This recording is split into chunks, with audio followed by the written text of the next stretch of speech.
예, 반갑습니다. 아마 정말 오랜만에 우리가 함께 모여서 하나님을 한 자리에서 예배하는 것 같습니다. 이 복된 성탄, 우리의 길과 생명으로 또 참빛으로 오신 그 주님의 은혜와 평강, 그 놀라운 사랑이 우리 예수마을교회가 그리스도의 몸으로 세워져가는 우리 안에, 특별히 새성전에서 예배하는 모든 예수마을의 성도들에게 함께 하시기를 소망합니다. 오늘 모든 봉사가 완벽히 갖춰지지 못한 상태에서 하나님을 예배하지만 어쨌든 우리가 새성전에서 드리는 첫 예배입니다. 큰 기쁨의 좋은 소식이 울려 퍼진 이 성탄의 아침, 우리 예수마을교회에 허락하신 하나님의 선물이 아닐까 그런 생각을 합니다. 아직 다 갖춰지지 않았지만 점점 더 좋은 모습으로, 점점 더 복된 모습으로, 조금씩 채워지는 모습으로 허락하신 은혜들을 설레어하는 그러한 말씀이긴 합니다. 사실은 지난주 오후에 당회로한 노일을 계획을 했었는데요. 날씨가 춥기도 했지만 더 큰 이유는 교회 하수관 문제가 매듭이 안 지어져서 매듭 짓지 못한 상태에서 이렇게 될 것입니다 라고 말씀드리는 거가 좀 그래서 한 주를 늦추고 다 매듭을 지어진 상태에서 상의를 하면 좋겠다. 그러면서 한 주를 미뤘고요. 한 주를 미루다 보니까 공교롭게 성탄절이어서 그러면 그냥 한 주 미루는 김에 어차피 한 번 모이는 건데 성탄 예배를 교회에서 드리자, 그렇게 미뤄서 오늘 이 시간 함께 하나님을 예배하게 되었습니다. 결론적으로는 하수관 문제도 동의서 문제도 다 매듭이 지어졌고요. 이제 모든 일들이 앞으로 시간의 문제만 남아있는 상황입니다.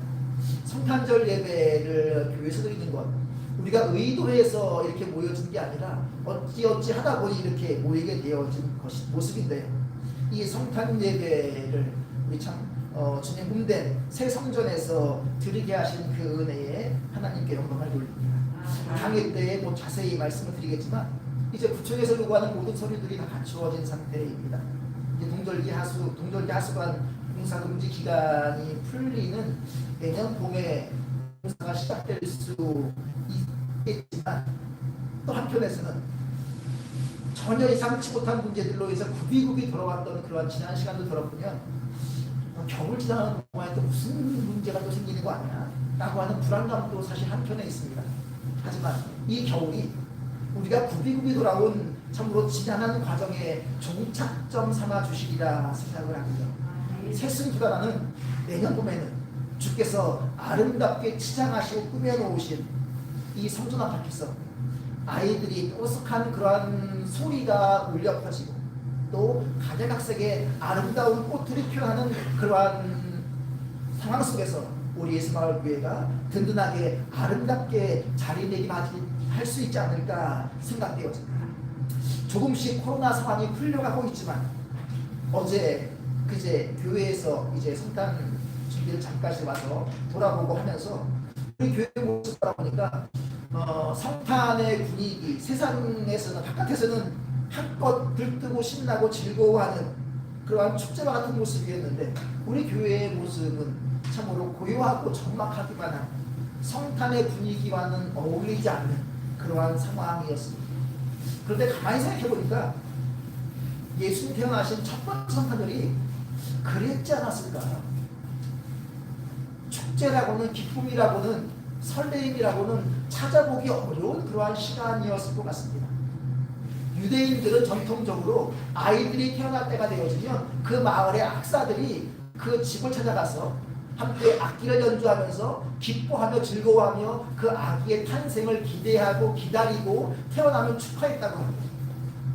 하나님께서 그 아이를, 한 생명을 그냥 보내신 것이 아니라 어떠한 삶을 맡겨서 보내셨기에 그 아이의 탄생을 축하하고 또 그 아이를 통해서 하나님께서 이루어가실 놀라운 역사, 보시기에 좋은 삶을 기대하며 즐거워했던 것입니다. 그런데 예수님께 태어나신 그날 밤에, 예수님 태어나신 그 자리에는 그 어떤 악사들의 악기 연주도 없었고요. 사람들의 기쁨이나 사람들의 기대도 담겨있지 않았습니다. 유대인들의 전통에 의하면 예수님의 탄생은 환영받지 못한 사람의 탄생이었을 뿐입니다. 아니, 아기 예수님만 환영받지 못한 것이 아니라 몸 하나 누일 곳 없는 그러한 산모, 그래서 짐승들이 머무는 그 마구간에 몸을 누인 마리아는 그런 산모와 아기를 바라보는 요셉에게 있어서 그 밤은 막막하기만 하고 적막하기만 한 어둡고 두려운 밤이었을 겁니다. 이 세상의 구원자로 오신 예수님은 그렇게 어둠 속에서 쓸쓸함 가운데 이 땅에 오셨습니다. 예수님의 빛이 오른다고 하는 그 사실은 환한 가운데 오신 빛이 아니라 그러한 어둠을 찍고 오신 생명의 빛이었고, 어둠을 찍고 우리 앞에 길을 내신 분이었습니다.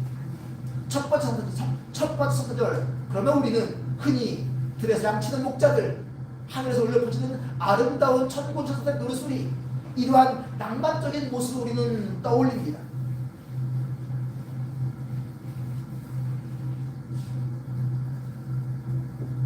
그런데 천사들이 노래한 누가복음 2장 8절 말씀은 왜 예수님께서 환영받지 못한 출생이었는지 그 모습을 우리에게 한 단초로 제시하고 있습니다.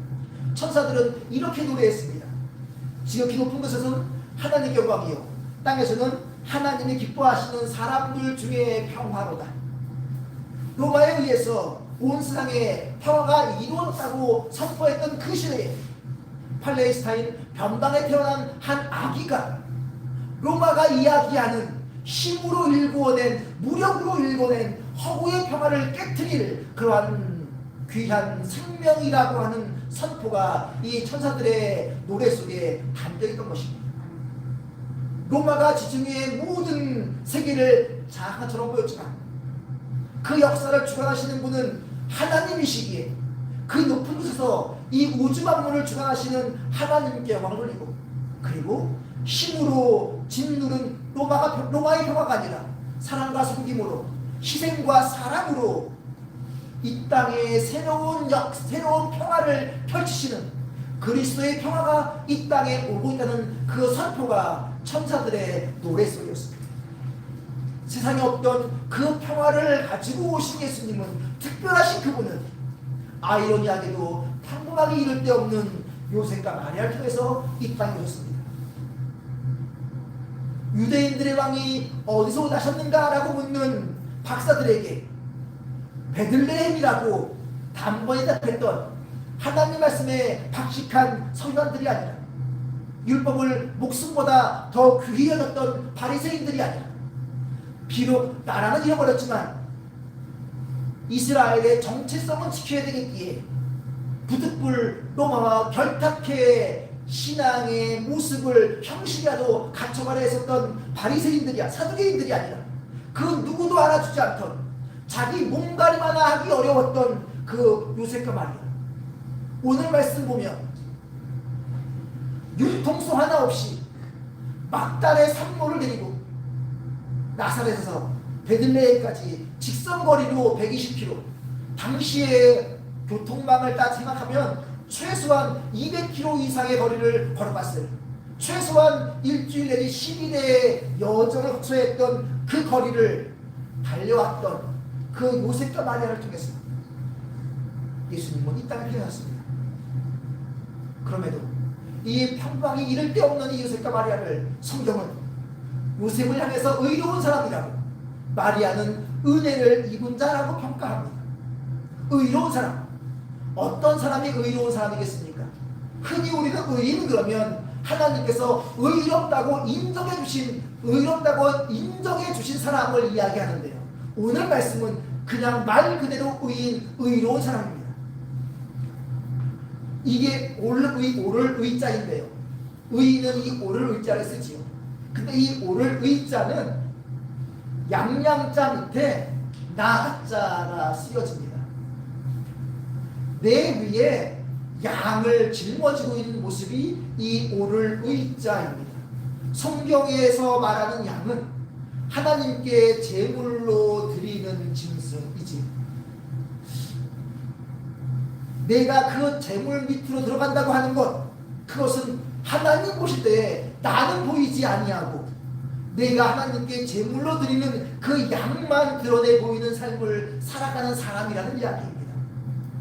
요셉이 의로운 사람이라는 것은 그가 생각이 없고 안목이 없고 판단이 없는 사람이었기 때문이 아니라 나름대로의 판단도 있고 안목도 있습니다.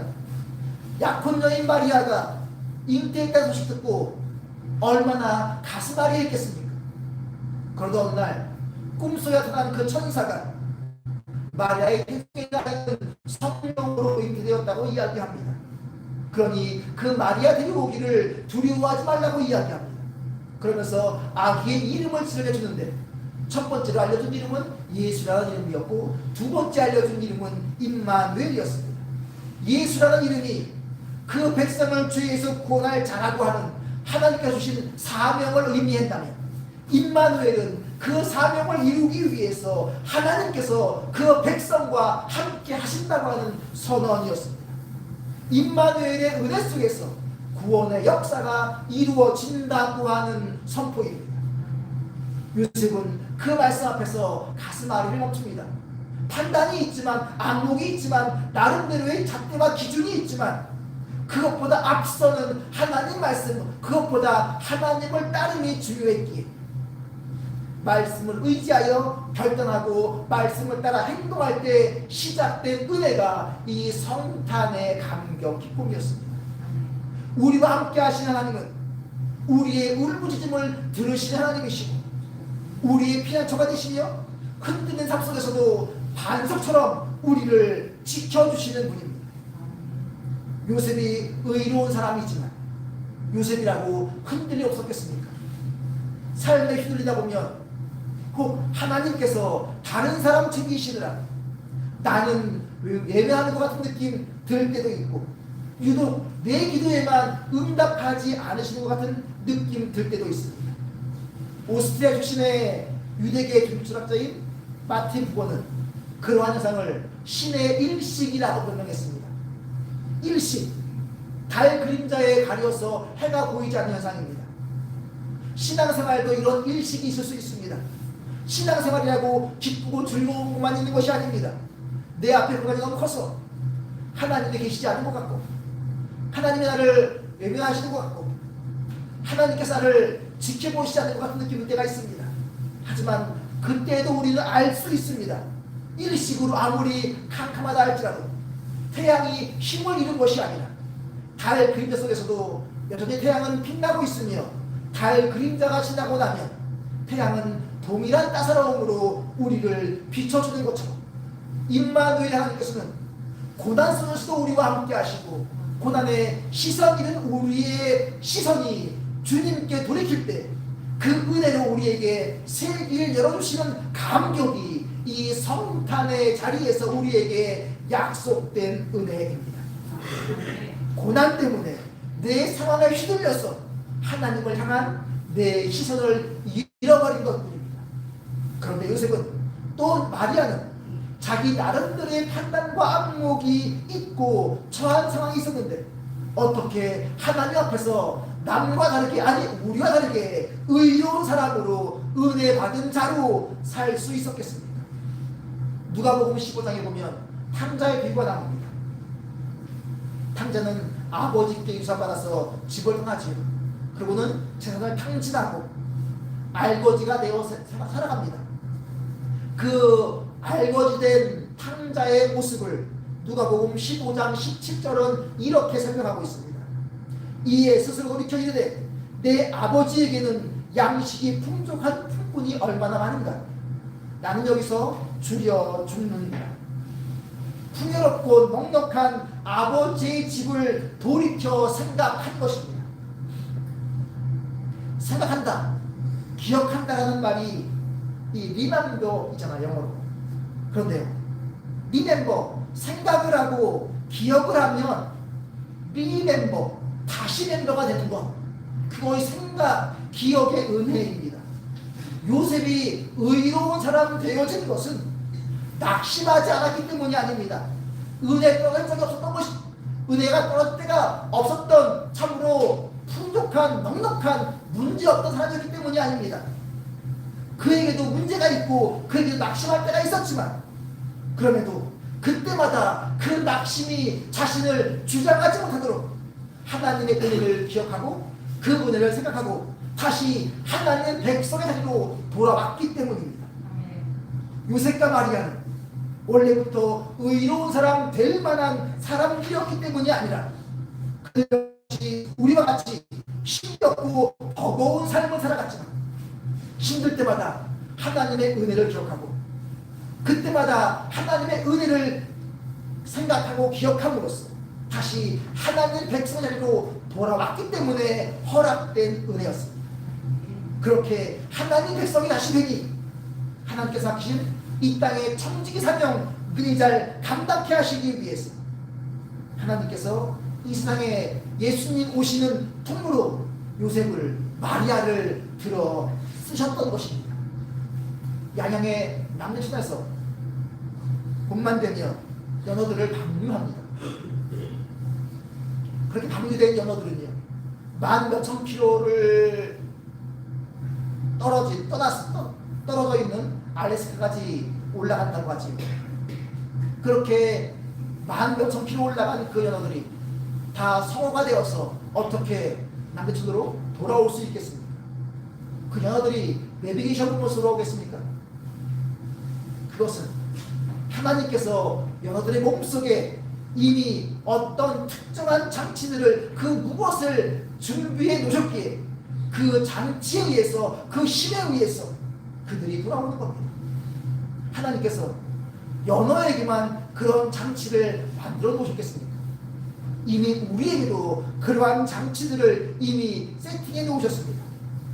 힘들고 어려워도 흔들리고 낙심되어도 기억하고 돌이킴으로 다시 주의 백성이 되면 우리 역시 요셉처럼 마리아처럼 사람들이 볼 때에는 세상 사람들이 볼 때에는 아무 희망이 없고 보잘것없어 보일지라도 세상 밝히는 은혜의 통로가 될 수 있고 세상을 복되게 하는 사랑의 통로가 될 수 있습니다.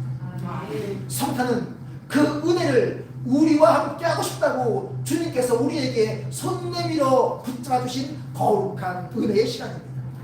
이 큰 기쁨의 좋은 소식으로 예수님께서 오신 이 성탄절은 기쁘고 즐거운 날 맞습니다.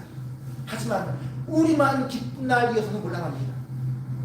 요셉과 마리아가 통로가 되어서 예수님께서 이 땅에 오신 것은 요셉과 마리아만의 기쁨이 아니라 온 땅의 기쁨이었던 것처럼 또 예수님께서 하나님과 우리 사이에 통로가 되어서 서로 만나게 하시고 은혜와 사랑을 누리게 하신 것처럼 이제 우리 역시 하나님과 세상을 잇는 통로가 되어야 하고 사람과 사람을 잇는 통로가 되어야 합니다. 주님 주신 은혜를 기억하며 그 은혜를 생각하며 우리도 주의 백성으로 다시 우뚝 설 수 있습니다. 1930년대 미국의 신학자였던 하워드 서머는 크리스마스의 과업이라는 시에서 이렇게 노래합니다. 천사들의 노래가 조용해질 때, 하늘의 별들이 사라졌을 때, 왕들과 왕자들이 하나님 머무를 때, 목동들이 그들의 양떼에게로 돌아갔을 때 크리스마스의 과업은 시작됩니다. 잃어버린 사람들을 찾고 상처받은 사람들을 고치고 굶주린 사람들을 먹이고 오기 갇힌 사람들을 풀어주며 나라들을 다시 세우며 사람들 가운데 평화를 가져오며 마음의 음악을 만들어냅니다. 성탄절은 우리에게 예수님께서 하늘 보좌 버리시고 이 땅에 오시는 과감한 사랑의 허비하신 것처럼 이제 우리에게도 거룩한 사랑의 허비를 하라는 그러한 사랑의 모험을 시작하라는 그러한 명령 권면입니다. 혼자 힘으로는 넘어질 수밖에 없습니다. 혼자 힘으로는 쓰러질 수밖에 없습니다. 하지만 우리와 함께하기 위해 찾아오신 임마누엘의 하나님 그 손 붙잡고 흔들림 속에서도 포기하지 아니하고 하나님을 기억하고 그 은혜를 생각하며 우리 안에 그 기억 생각을 통하여서 믿음의 역사가 켜켜이 쌓여가며 또 서로가 서로에게 버팀목 되어주는 사랑의 수고가 나여주고 인내, 소망의 인내를 통하여 하나님의 사랑과 은혜를 기억하며 다시 하나님의 백성답게 일어서는 우리 예수마을이, 우리의 가정이, 우리의 인생이 될 수 있습니다. 인생에 이 땅에 수많이 지치고 낙심한 많은 이 땅의 사람들에게 우리가 해야 될 것은 거룩한 성탄의 종소리가 들려오게 하는 것입니다. 이미 그들 속에서도 세팅해 놓으신 하나님께 돌아올 그 무언가를 흔드는 작업, 이제 우리가 해야 합니다. 그리하여 그 누구도 환영치 않던 그날 그 밤 천사들이 이 땅을 울리며 지극히 높은 곳에서는 하나님의 영광이요 땅에서는 하나님의 기뻐하신 사람들 중에 평화라고 선포했던 그 말씀이, 그 울림이, 그 메아리가 우리 삶을 통하여서, 우리의 기도를 통하여서, 우리의 걸음걸음을 통하여서, 맡기신 사명을 통하여서 우리의 삶의 자리에서, 우리의 가정에서, 우리 예수마을 안에서, 그리고 분께 하신 기도의 자리에서 오롯이 일어나지는, 기억하고 생각하는 놀라운 역사가 감격이 우리 가운데 임하기를 소망합니다.